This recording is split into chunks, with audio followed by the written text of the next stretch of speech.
Bonjour à tous, c'est un plaisir de pouvoir partager cette méditation avec vous, à défaut de pouvoir vous voir, que nous puissions nous voir tous ensemble. Cette prédication a donc pour titre « Demeure en Christ ». Avant de commencer, je vous invite à vous munir, si ce n'est déjà le cas, d'une Bible, de votre Bible, et à prendre de quoi noter. Pour deux raisons. La première, c'est que je vais commencer par le psaume 91, mais ensuite j'ai à cœur de faire le lien avec Jésus-Christ, avec le Nouveau Testament. Je vais citer plusieurs versets bibliques et ce serait vraiment bien que vous puissiez justement revenir là-dessus ce soir ou dans les jours à venir, pour méditer vous-même ces passages.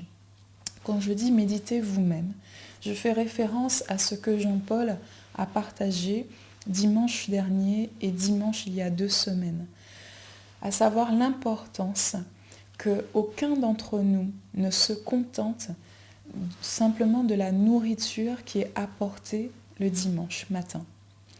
Qu'aucun d'entre nous ne se trouve rassasié avec ce qu'il entend dans les prédications du dimanche.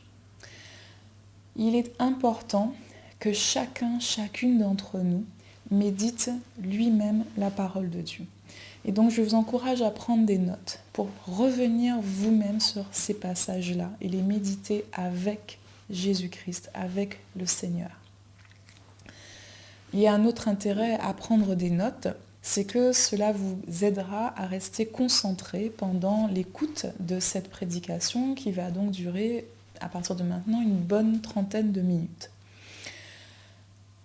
Maintenant, quel est le contexte de cette prédication intitulée « Demeure en Christ ».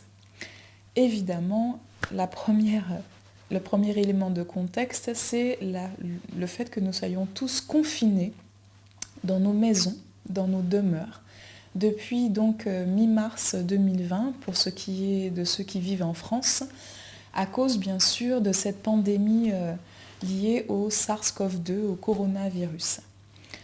Le deuxième élément de contexte, en ce qui me concerne en tout cas, c'est le fait d'avoir entendu un message adressé aux chrétiens, et vous avez peut-être vous-même entendu ce message, qui exhortait les chrétiens à demeurer chez eux, dans leur maison, les tout premiers jours du déconfinement qui est prévu donc normalement pour le 11 mai en France. Rester dans nos maisons pour ne pas être en situation de vulnérabilité et même de mise en danger spirituelle.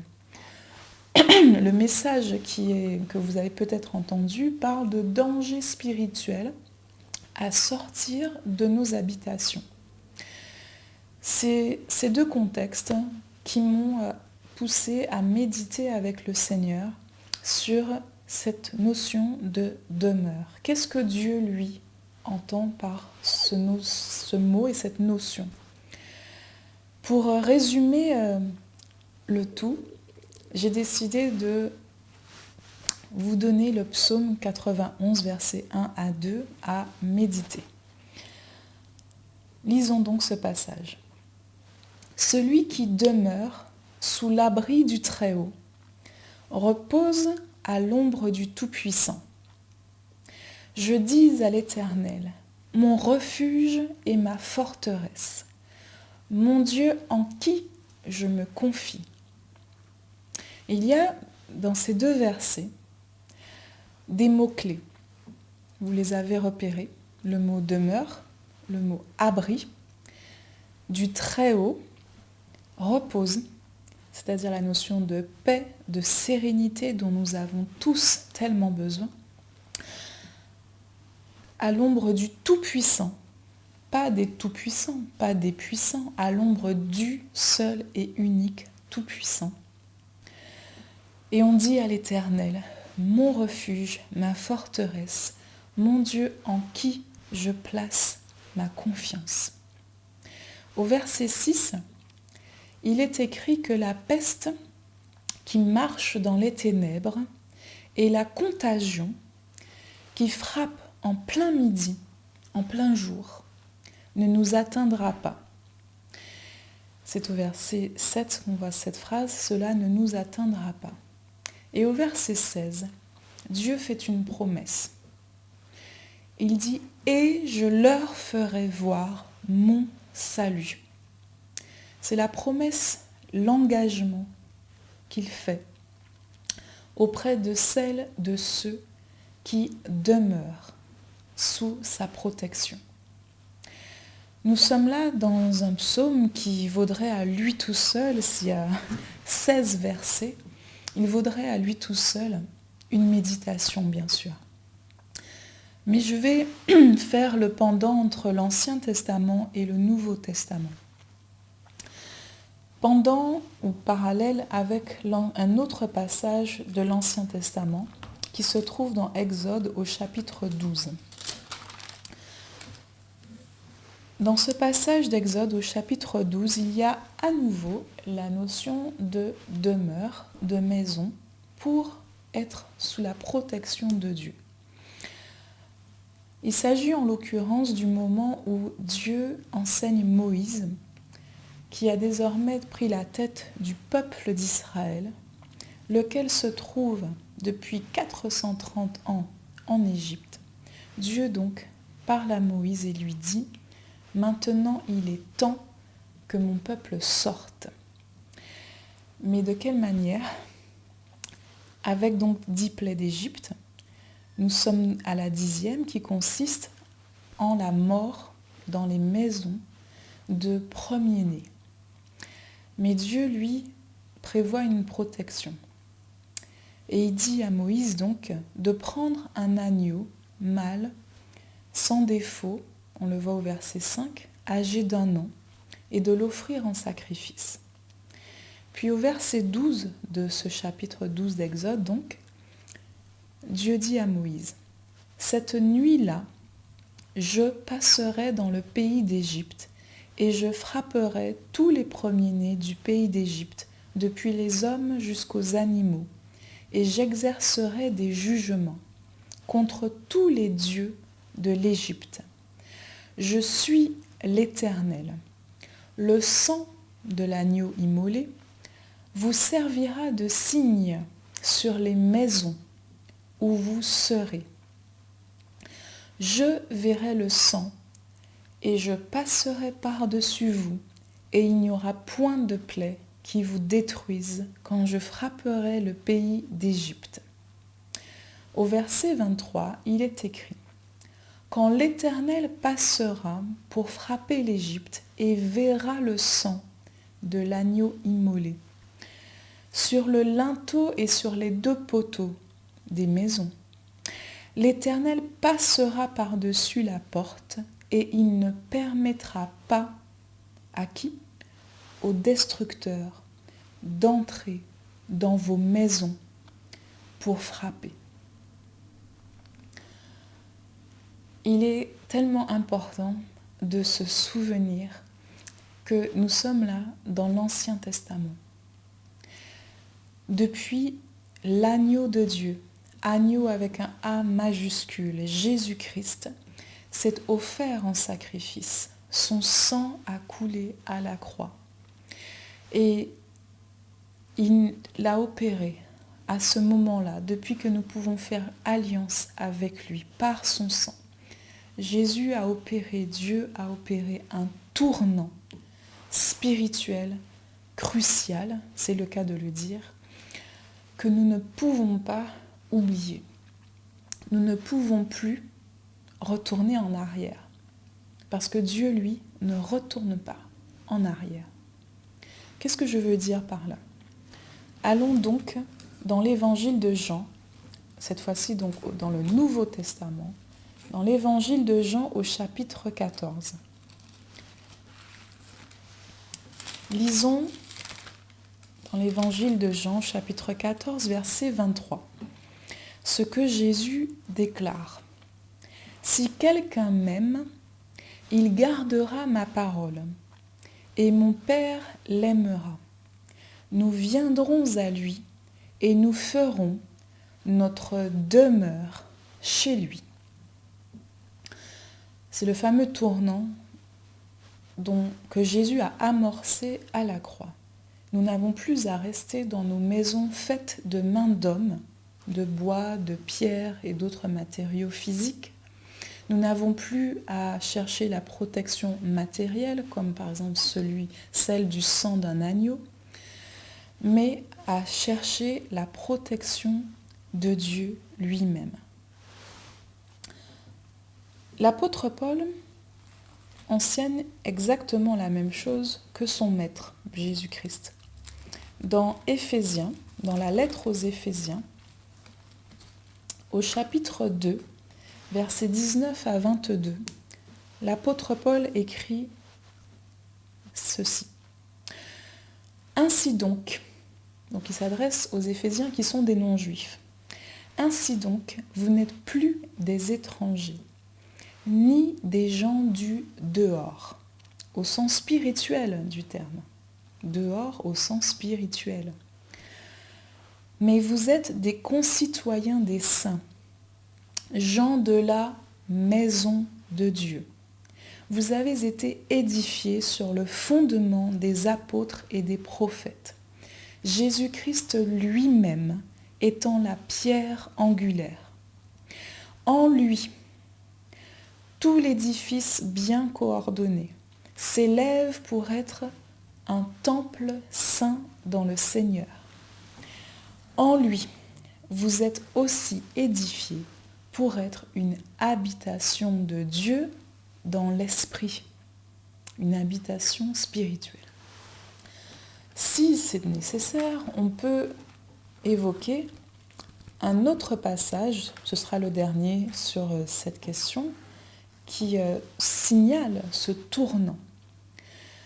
Dans 1 Corinthiens, chapitre 3, versets 16 et 17, Paul fait mention du temple spirituel, alors même que le temple physique existe toujours à Jérusalem.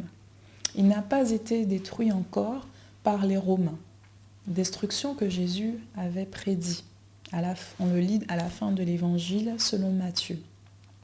Le temple physique existe toujours, et pourtant Paul écrit dans 1 Corinthiens 3, chapitre 3, versets 16 et 17. Ne savez-vous pas que vous êtes le temple de Dieu et que l'Esprit de Dieu habite en vous?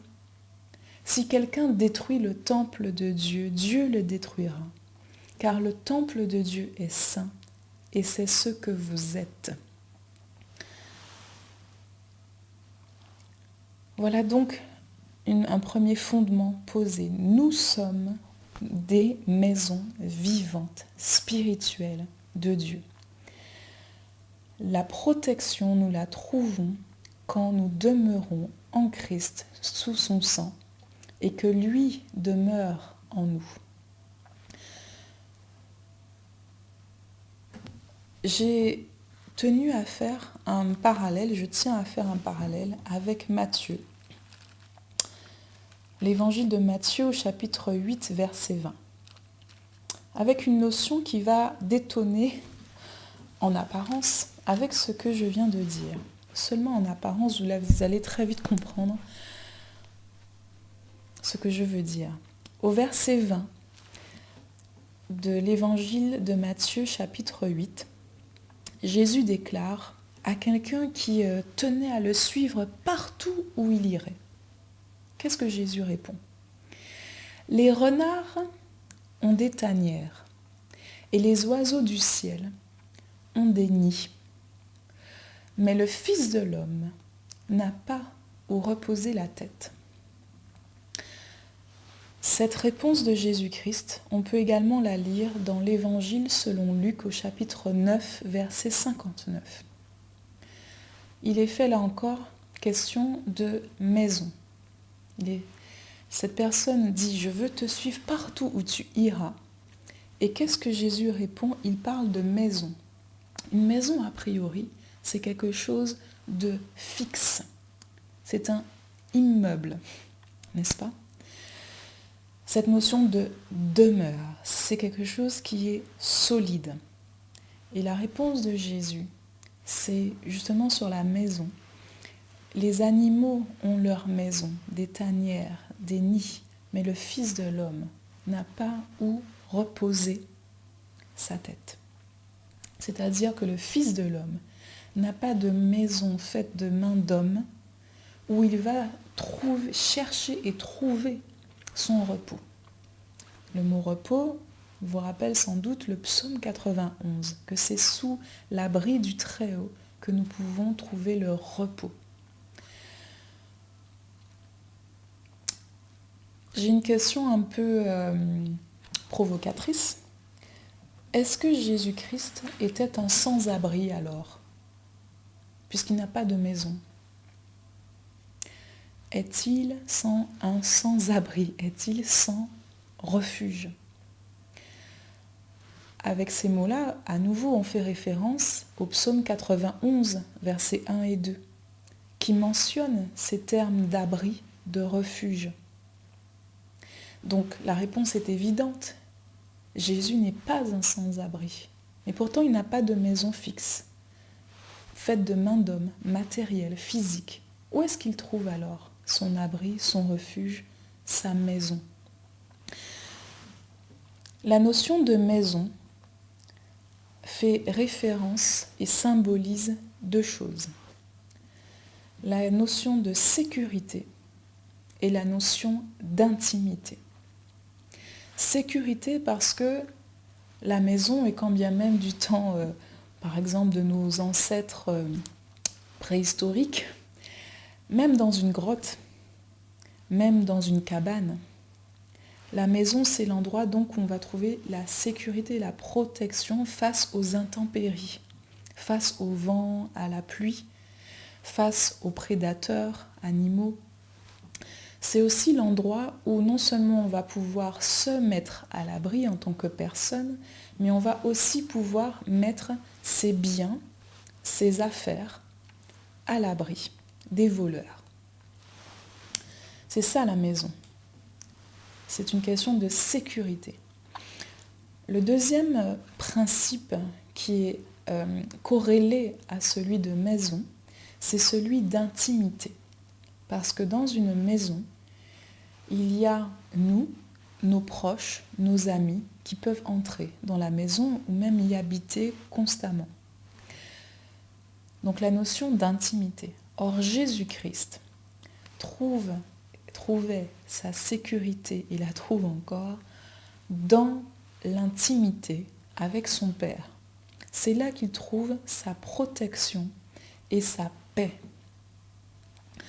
C'est dans la confiance en Dieu, dans cette relation intime, d'où naît, en ce qui nous concerne, lui il l'avait toujours, mais c'est dans l'intimité que grandit la confiance en Dieu, que le psalmiste évoquait au chapitre 91. C'est là que nous trouverons notre maison, avec tout ce que là donc comporte. Mais désormais, le temps du confinement, du déconfinement, arrive. D'un point de vue physique, donc au sens propre, mais aussi au sens figuré. Qu'allons-nous faire quand le temps du déconfinement va être confirmé et qui va vraiment se mettre en place, même de manière progressive? Comment est-ce que nous allons réagir? Il y a 2 points que je tiens à souligner. Le premier, c'est, paradoxalement, quand nous allons sortir du confinement au sens propre du terme, au sens physique matériel, il nous faudra demeurer en Christ. Il nous faudra rester à l'abri spirituellement. On a bien compris que l'abri spirituel, c'est sous le sang de Jésus-Christ. C'est dans la parole de Jésus-Christ, à savoir que nous devons vraiment garder les valeurs de Jésus-Christ. Et donc, méditer, demeurer dans sa parole. Je vous invite vivement à relire le Sermon sur la montagne, qui est le socle de toute vie chrétienne. Que nous soyons convertis depuis 1 an, 5 ans, 10 ans, 20 ans, 30 ans ou plus, le Sermon sur la montagne est le fondement de notre vie chrétienne. Or, à la fin du Sermon sur la montagne, Jésus déclare, vous pourrez le retrouver donc dans l'Évangile selon Matthieu au chapitre 5, 6, 7, et donc à la fin de ce sermon, verset chapitre 7, il est à nouveau question de maison face à la tempête. Quand le vent vient, quand la pluie vient, quand l'eau vraiment se jette, comment est-ce que nous réagissons ? Nous qui sommes des maisons vivantes, spirituelles, est-ce que nous tenons bon ou est-ce que nous nous écroulons ? Et Dieu ne veut pas que nous nous écroulions, ni spirituellement, ni psychologiquement, ni moralement, ni physiquement, ni financièrement, ni matériellement. Dieu veut que nous tenions bon, que nous restions debout. Mais pour cela, il faut avoir pour fondement Jésus-Christ. Donc relisez, méditez, je vous en prie, je vous l'exhorte à le faire. Méditez vous-même, c'est ce que Dieu attend, que chacun d'entre nous médite personnellement sa parole. On reviendra très certainement là-dessus.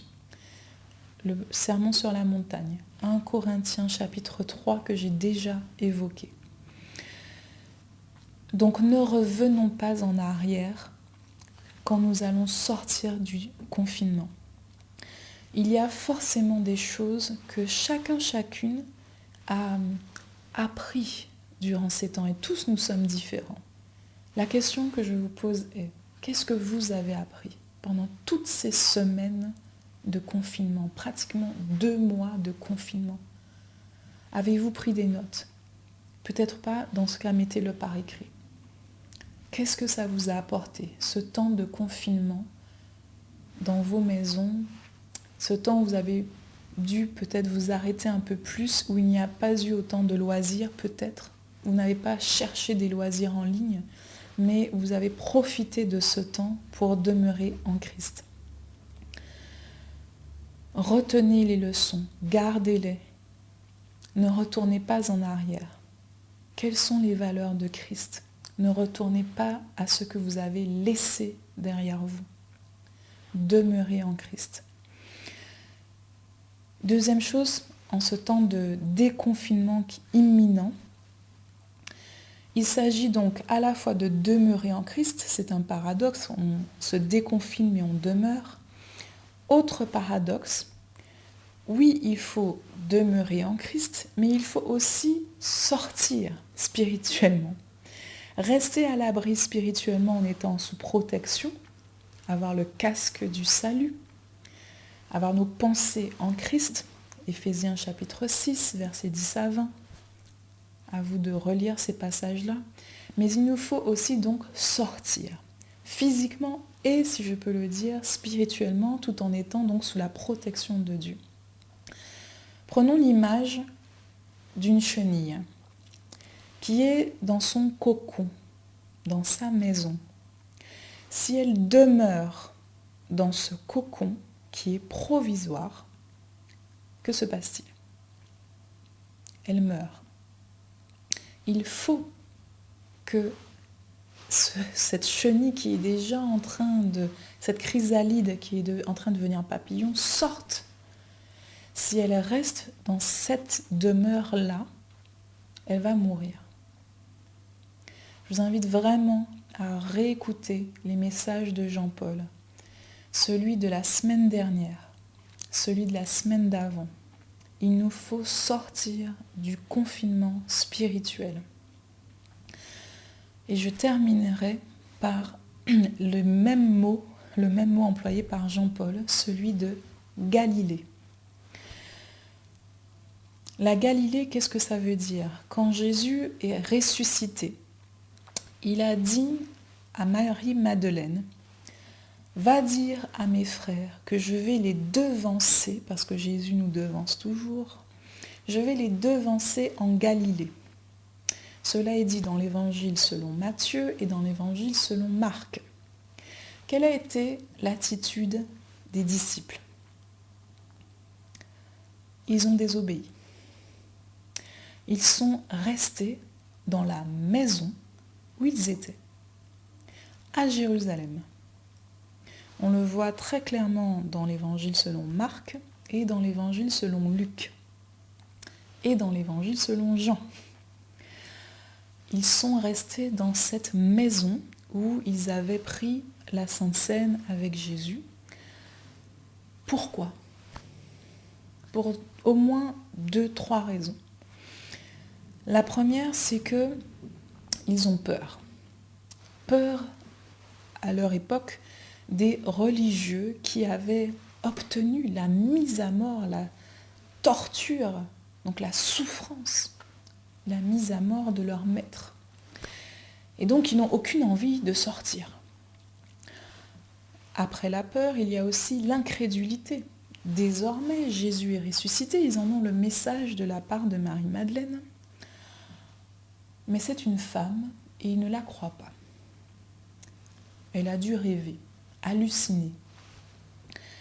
Donc non seulement ils ne croient pas que Jésus est ressuscité, ils restent incrédules, mais forcément la suite du message qui dit « Allez en Galilée », ils ne vont pas la prendre en compte, puisqu'ils ne croient même pas que Jésus est ressuscité. Donc ils restent, ils demeurent dans leurs vieilles habitudes de peur, d'incrédulité. Ce sont nos vieilles habitudes à nous tous, même quand on est chrétien, même quand on est brûlant pour le Seigneur. De vieilles habitudes dont il faut se défaire. Le vieil homme, la vieille femme. Je pourrais faire un pendant avec Adam et Ève, mais voilà. La question de la peur, la question de l'incrédulité, la question aussi de la division que l'on voit du temps d'Adam et Ève et qui se manifeste encore à nouveau entre les chrétiens. Là, en l'occurrence, entre les femmes qui sont les premières à avoir été témoins de la résurrection de Jésus et les 11 qui ne les croient pas. Il n'y a pas d'unité, il n'y a pas de cohésion. Et ça pose un grave problème. Ils vont, en payer le prix, si je puis dire. Il va falloir que Jésus vienne à eux, puisqu'ils ne vont pas là où Jésus leur a dit d'aller. Jésus va donc aller à eux, il apparaît soudainement, et il les reprend en leur disant « Mais je vous ai donné un commandement, je vous ai dit de sortir, et vous ne sortez pas. De sortir de vos maisons et d'aller en Galilée. » Je vais juste dire 3 phrases. La Galilée, ça représente notre premier amour, parce que c'est là que Jésus avait rencontré les disciples. La Galilée, ça représente un mélange entre les Juifs et les non-Juifs, voire la fin du chapitre 8 d'Ésaïe et le début du chapitre 9 d'Ésaïe. La Galilée, ça représente Jésus à l'œuvre. C'est là où il a fait tant de miracles, de multiplication des pains à plusieurs reprises, de pêches miraculeuses, de guérison de personnes, mais en multitude de personnes qui étaient malades, délivrance de personnes possédées par des démons. Celui qui avait légion, l'esprit de légion, ou les esprits qui formaient une légion, c'est en Galilée. Là où Jésus a prêché, enseigné la base, le sermon sur la montagne, c'est en Galilée. C'est là que Jésus est à l'œuvre. Ça symbolise cela en tout cas. Et la Galilée, c'est le lieu du « on a déjà essayé, ça n'a pas fonctionné ». C'est l'endroit où, au début et à la fin de ce cheminement avec Jésus-Christ, les disciples ont sorti cette phrase-là, « on a déjà essayé ». Jésus disait à Pierre, au tout début de son cheminement avec lui, « Lance le filet ». Et Pierre a dit, mais on a déjà essayé et on n'a rien pris, ça n'a pas fonctionné. Mais puisque tu le dis, je vais le faire. Et 3 ans plus tard, à nouveau, ils ont déjà essayé toute la nuit de pêcher, ça ne fonctionne pas. Et Jésus leur dit, lancez vos filets. Et Pierre se dit, mais on a déjà essayé. Là, sa confiance a grandi un peu plus en 3 ans. Et il dit, sur ta parole, je vais jeter ce filet. Sur ta parole, je vais obéir. Même si j'ai déjà essayé de faire ce que tu me dis de faire. Parce que je crois en ce que tu enseignes dans ta parole. Ce que tu dis, je vais réessayer. Maintenant, je prends un temps de prière. Père céleste, au nom de Jésus-Christ, je prie, oui, que tu bénisses chacun de mes frères, de mes sœurs en Christ qui a entendu ce message. Je prie pour ta paix dans chacun d'entre eux. Merci Seigneur de faire grandir en eux, si ce n'est déjà le cas, cette conviction qu'ils trouvent et qu'ils trouveront toujours en toi la sécurité, la paix, la force dont ils ont besoin, les ressources dont ils ont besoin. Merci Seigneur de leur donner de pouvoir continuer à avancer et grandir en toi, à être sel et lumière protégés en toi partout où tu les envoies, partout où ils vont, dans leur voisinage, dans leur lieu de travail, là où ils étudient, là où ils font leurs courses, partout où ils vont, Seigneur, protège-les, qu'ils se placent eux-mêmes sous ta protection en demeurant ancrés dans tes valeurs et sous ton sang précieux, Seigneur Jésus. Merci, Seigneur, de aussi leur donner une conviction grandissante concernant ces méditations personnelles chaque jour dans leur chambre, mais aussi régulièrement, autant que possible, plusieurs fois par mois, en petits groupes de croissance spirituelle. Merci Seigneur de les convaincre toi-même et que chacune puisse partager ces choses avec les uns et les autres. Merci Seigneur pour l'espérance, la confiance que nous avons en toi dans ce monde tellement troublé, en recherche de solutions, dans ce monde de ténèbres, que nous soyons chacun et tous ensemble ta lumière, tes témoins, pour ta gloire. Au nom de Jésus-Christ, je t'ai prié, Père céleste. Amen.